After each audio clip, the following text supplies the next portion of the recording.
Welcome back to the Clinician Career Reboot podcast. Thank you so much for being here. Last episode, we talked about the 7 steps to launch your next career move. And in today's episode, we're going to dive deeper into step 1, which is define your path. In the episode, I talk about a worksheet that you can use to help you with this process. I will include the link to that in the show notes so you can find it there. Enjoy the episode.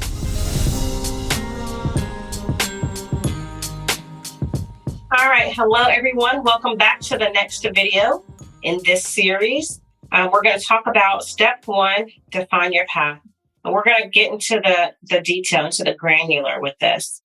So step 1 is define your path.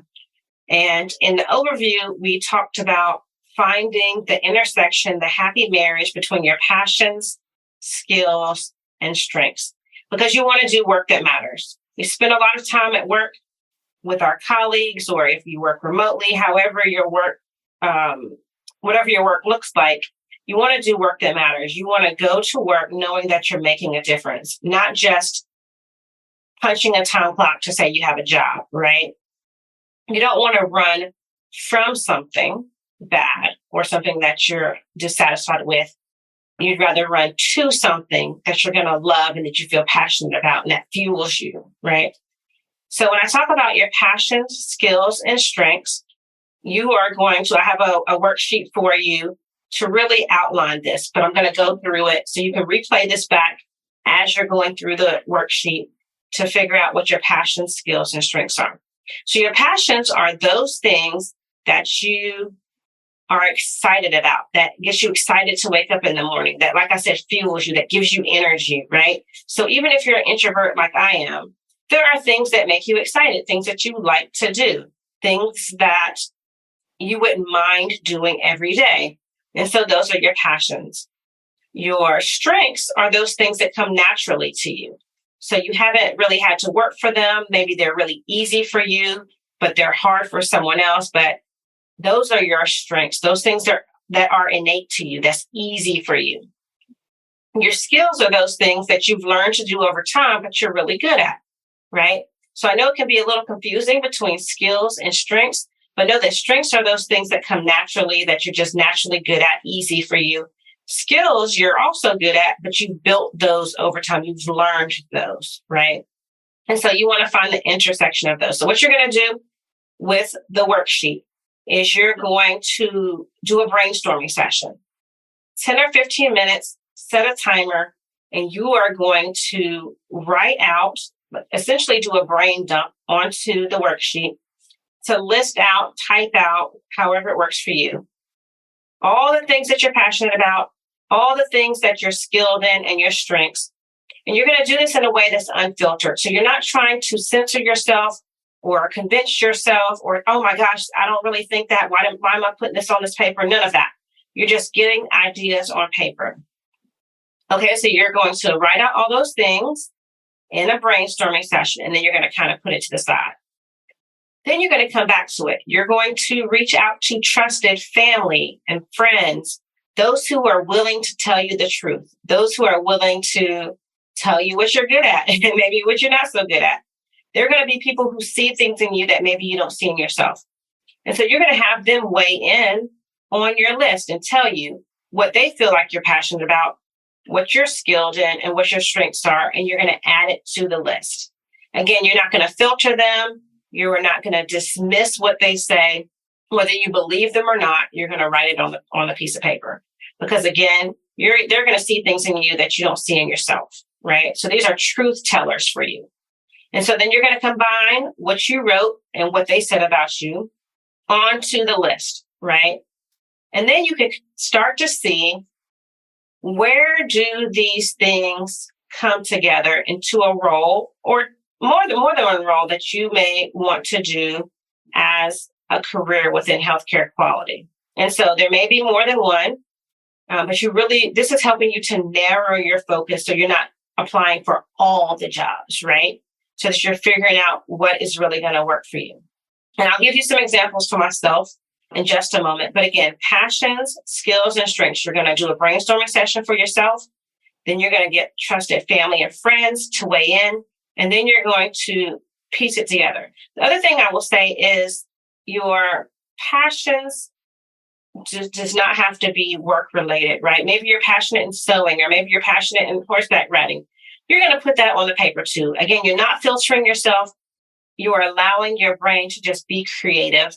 That's why you're putting a timer on it. That's why you want to do it uninterrupted.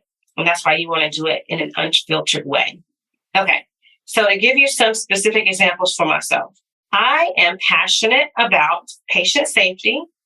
I am passionate about process improvement. I'm passionate about doing meaningful work. And as an aside, I'm an introvert by nature, so I get my energy from one-on-ones, small groups, those kind of things. But funny enough, I'm also passionate about board games and card games and those kind of things I can play with small groups of people. In terms of my strengths, I am an encourager by nature. That's one of my giftings. I'm a collaborator, so I do like to work with other people. Of course, there's time frames for that as an introvert from an energy perspective, but I do like to get the right people on the team and work together. I am very organized and I'm very detail oriented. I think in processes. So if I'm working on a project and it's just not making sense for me, I have to put it in a step-by-step process in order for me to be able to think through and really work to that project. And then skills, I love data, I love numbers, even personal finance. I'm the one in the house that likes to work with the numbers. If I'm missing a penny from my budget, I want to find it, right? So that's a skill of mine, something I've learned over time. I'm also really skilled at tech, so I can figure out tech pretty easily, even if something that I haven't worked with before. I've learned to search for what I don't know, figure it out, find what works for whatever problem I'm trying to solve. So that's another skill of mine. I'm a problem solver. But I also like to facilitate teams, right? I don't have to be the expert at the table, but I can pull the right people to the table. And so if I look at the intersection of that in this Venn diagram to say what types of roles would work well for my passion, skills, and strengths, then I'm looking at quality and patient safety specialist or improvement type roles. I'm looking for roles in which I can lead a team or facilitate a team. I'm looking for roles. My current role is in operations within the quality department, which I get to use my passion, skills, and strengths. So that's how I want you to think about it. This all sounds great, Brandy, but I need some customized help and a strategy for my career journey. If that's you, book a strategy call with me. I'd love to talk to you. Go to definingpointcc.com/strategy. The strategy call is a 45-minute coaching session designed to get to know you, your journey, and your goals, and create a personalized plan for you to follow. You'll receive a written step-by-step guide after the call. To book, go to definingpointcc.com/strategy. I'll also post the link in the show notes.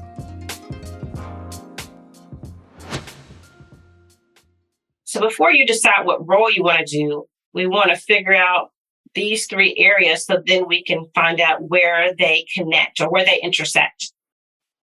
So the next part of defining your path is looking at the things that you're good at, the things that you're passionate about, and seeing how that fits into a healthcare quality role. So I did a survey of some healthcare quality professionals, people who are already in the field, and about 31 of them responded.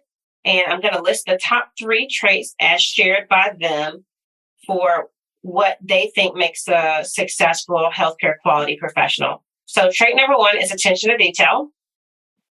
Trait number 2 is collaborative or being collaborative. And trait number 3 is organizational skills. Some other important skills that they shared that would be helpful is being a problem solver, which as therapists, as clinicians, we solve problems every day for our patients, for our colleagues, for teams, for students, and communication, being able to work with the team, and then analytical skills. So as you're doing your passion, skills, and strengths, you want to look and see where do these traits fit in there. Now, this is not to say that if you want to go into healthcare quality and you don't have all of these traits that you're not going to be successful. That's not what this is saying at all. These are just skills and traits that you're going to use within healthcare quality roles, regardless of what that role is called, the title of that role. And so if these things are like, oh my gosh, I don't like any of these, then you might want to consider, is healthcare quality for me, right? But again, you don't have to meet every trait, but these are some things that do help you be successful within this industry. So as you're defining your path, here are a few roles that are available. Again, healthcare quality is an umbrella.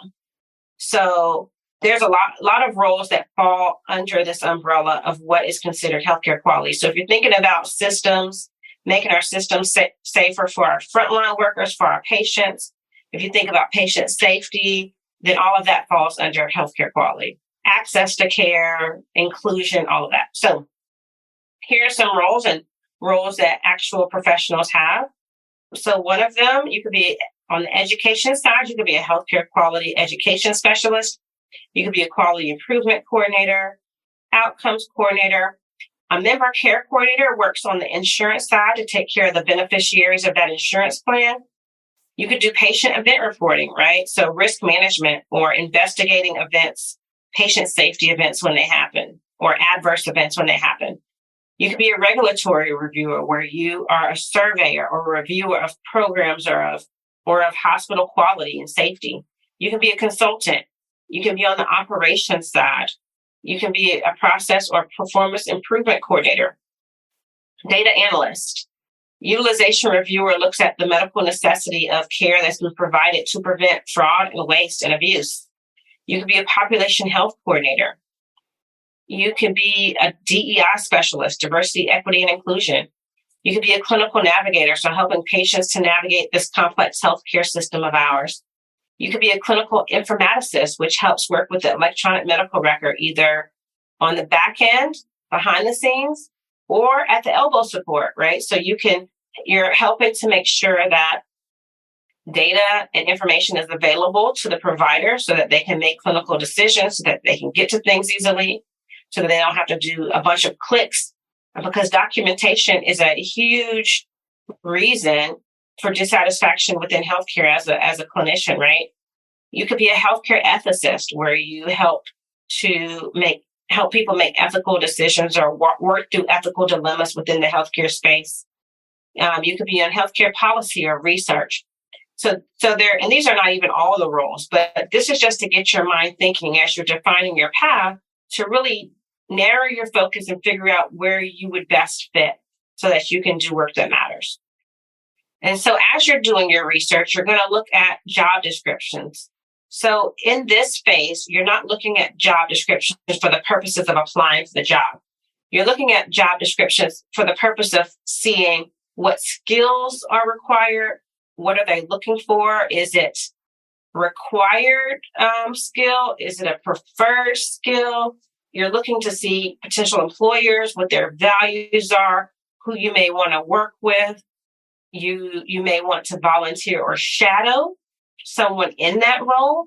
And so you really want to do your research to really look at employers, look at job description, and see where all of this fits together. You do want to look at the company also to see if it's going to be a good culture fit for you, because it's important that they're not just choosing you, you're also choosing them. And you want to see if their values and goals line up with yours. So here are some resources for you to use as you are defining your path and, developing your skills. You can use IHI, which is the Institute for Healthcare Improvement. They also have a job board that you could look at for potential job, to look at job descriptions and things like that, as well as some training if you're new to healthcare quality and you want to build some of your skills, which we'll talk about transferable skills later, but IHI is a good resource for that. AHRQ is the Agency for Healthcare Research and Quality. The NAHQ is the National Association for Healthcare Quality. The Joint Commission is another resource for you. Again, you can use these for research purposes to figure out which role or roles would be good for you. So after this, you're going to click on the worksheet to do your passions, skills, and strengths. So you can start there. Again, brainstorming session, talk to trusted friends and family members, and then you're going to start the research process by looking online for different jobs that may fit into your passions, skills, and strengths. Thanks for tuning in to today's episode. For more career transition goodness, check out the show notes section of the podcast. I'll share all the links you need to connect with me and find the resources that you need.